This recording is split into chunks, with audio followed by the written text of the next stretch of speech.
আসসালামু আলাইকুম। আশার মিনি কিচেনে সকলকে স্বাগত জানিয়ে শুরু করছি আজকের রেসিপি। আজকে আমি নিয়ে এসেছি দুর্দান্ত স্বাদের একটি চিংড়ি মাছের রেসিপি, আর গরম ভাতের সঙ্গে খেতে খুবই সুস্বাদু রেসিপি একটা। তো চলুন রান্নার জন্য কি কি লাগছে দেখে নেওয়া যাক। তো দুর্দান্ত স্বাদের চিংড়ি মাছের রেসিপির জন্য এখানে আমার লাগছে, আমি এখানে 100 গ্রাম চিংড়ি মাছ নিয়েছি বড় সাইজের। আর মাছগুলো দেখুন আমি খোসা ছাড়িয়ে ভালোভাবে ধুয়ে পরিষ্কার করে নিয়েছি। মাছের মাথাটা কেটে বাদ দিয়ে দিয়েছি। আর মাছের এই পিঠের অংশটায় একটা সরু নোংরা শিরার মতো থাকে, সেটাও তুলে ফেলে দিয়েছি।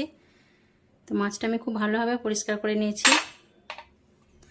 আর এখানে একটা টমেটো বেটে নিয়েছি, একটা বড় সাইজে পেঁয়াজ বেটে নিয়েছি। আর পেঁয়াজটা আমি খুব মিহি করে বাটিনি, আধ বাটা করেছি। আর এখানে চা চামচে 1 চামচ আদা রসুন বাটা, 2টো কাঁচা লঙ্কা কুচি আর ধনেপাতা। তো চলুন রান্নাটা দেখে নেওয়া যাক। গ্যাসটা জ্বালিয়ে আমি কড়া চাপিয়ে দিয়েছি রান্নার জন্য, আর দিয়ে দিচ্ছি সর্ষের তেল। আর সর্ষের তেলে রান্নাটা করলে খেতে খুবই মজার হয়। তেলটা আমি ভালোভাবে হাই হিটে গরম করে নেব।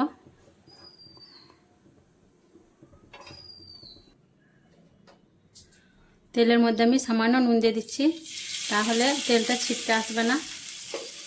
তেলটা গরম হয়ে গেছে, এখন আমি পেঁয়াজ বাটাটা দিয়ে দিচ্ছি।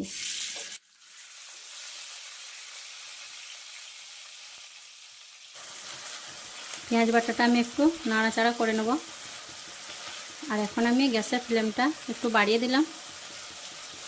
পেঁয়াজ বাটাটা কিছুক্ষণ নাড়াচাড়া করে নেওয়ার পর আমি লঙ্কা কুচোটা দিয়ে দিচ্ছি। আবারও আমি একবার নাড়াচাড়া করে নেব। আর মাঝে মধ্যে গ্যাসের ফ্লেমটা বাড়িয়ে কমিয়ে নেব। পেঁয়াজটা কিছুক্ষণ ভেজে নেওয়ার পর আমি টমেটো বাটাটা দিয়ে দিচ্ছি। আর দিয়ে দিচ্ছি আদা বাটা। বেশ কিছুক্ষণ নাড়াচাড়া করে নেব, যতক্ষণ অবধি না টমেটোর কাঁচা গন্ধটা চলে যাচ্ছে। আর এখানে মাছের পরিমাণটা কম বেশি নিতে পারেন, বেশি নিলে পেঁয়াজ আর টমেটো পরিমাণটা বাড়িয়ে নেবেন। আর ঝাল মশলাটা নিজেদের রুচি হিসেবে দেবেন। টমেটোটা বেশ কিছুক্ষণ কষিয়ে নেওয়ার পর এখন আমি মশলাগুলো দিয়ে দেবো। হাফ চামচের থেকেও কম লঙ্কা গুঁড়ো আমি দিয়ে দিলাম, কারণ 2টো কাঁচা লঙ্কা দিয়েছি, বেশি ঝাল হয়ে যাবে। ঝালটা যারা বেশি খেতে পছন্দ করেন তারা বেশি দিবেন। আর দিয়ে দিচ্ছি হাফ চামচ হলুদের গুঁড়ো। একটু পানি দিয়ে আমি মশলাটা কষিয়ে নেব।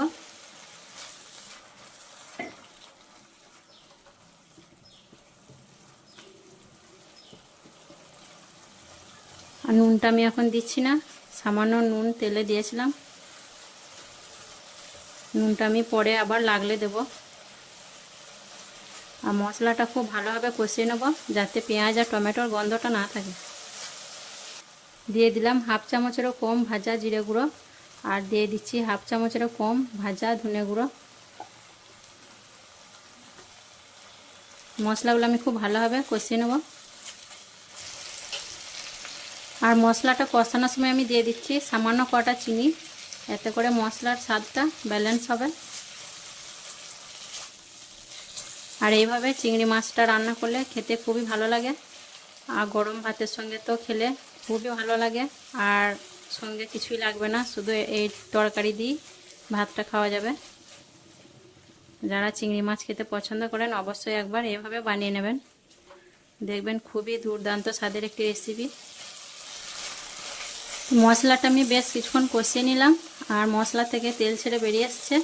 এখন আমি মাছগুলো দিয়ে দেবো এর মধ্যে। আর মাছটা আমি কাঁচা দেব, ভাজবো না। ভেজে দিলে মাছটা খেতে খুব বেশি টেস্ট হবে না, এইভাবে কাঁচা দিলে মাছটা খেতে খুবই ভালো লাগবে। আর মশলার সঙ্গে মাছটা এখন আমি খুব ভালোভাবে একবার কষিয়ে নেব।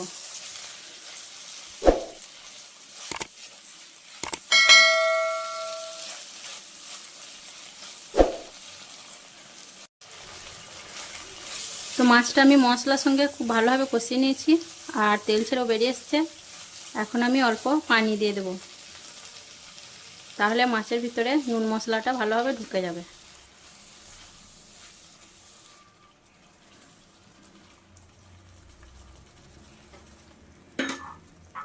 বেশি পানি দিচ্ছি না, এই পানিতে আমার হয়ে যাবে। এখন একটু ভালোভাবে নাড়াচাড়া করে নিচ্ছি।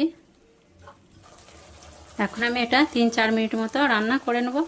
তাহলে ঝোলটাও কমে যাবে আর মাছের মধ্যে তেল মশলাটাও ঢুকে যাবে। 3-4 মিনিট পর আবার ফিরে আসছি। 3-4 মিনিট রান্না করার পর আমি ফিরে এলাম।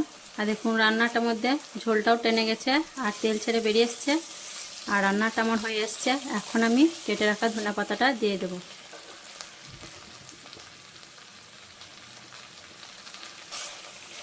ধনেপাতাটা দিয়ে আমি একবার নাড়াচাড়া করে নেব, তারপর গ্যাসের ফ্লেমটা বন্ধ করে দেবো। আর এই ধনেপাতাটা দিলে খেতে স্বাদটা দুর্দান্ত লাগবে। আর এই যে চিংড়ি মাছের একটা স্বাদ, তো চিংড়ি মাছের স্বাদটা খুব ভালো এসছে। আর এটা যদি আমি ভেজে রান্না করতাম তাহলে স্বাদটা অতটা হতো না। আর সত্যি বলছি বন্ধুরা, একবার সত্যি বানিয়ে খেয়ে দেখবেন, সত্যি দুর্দান্ত স্বাদের একটি এটা রেসিপি। আর রান্না করতেও বেশি টাইম লাগলো না। তো রান্নাটা আমার হয়ে গেছে, এখন আমি গ্যাসের ফ্লেমটা বন্ধ করে দিচ্ছি। তো তৈরি হয়ে গেল দুর্দান্ত স্বাদের চিংড়ি মাছের রেসিপি। আর গরম গরম ভাতের সঙ্গে খেতে খুবই দুর্দান্ত লাগে। তো অবশ্যই একবার এইভাবে বানিয়ে খাবেন। আর কেমন লেগেছে আমার রেসিপি অবশ্যই কমেন্টে জানাবেন। আর আমার ভিডিওগুলো যদি ভালো লেগে থাকে আমার চ্যানেলটিকে সাবস্ক্রাইব করে আমার পাশে থাকবেন। সকলে ভালো থাকবেন, সুস্থ থাকবেন। আসবো আবার পরের ভিডিওয় অন্য কোনো রেসিপি নিয়ে। আল্লাহ হাফেজ।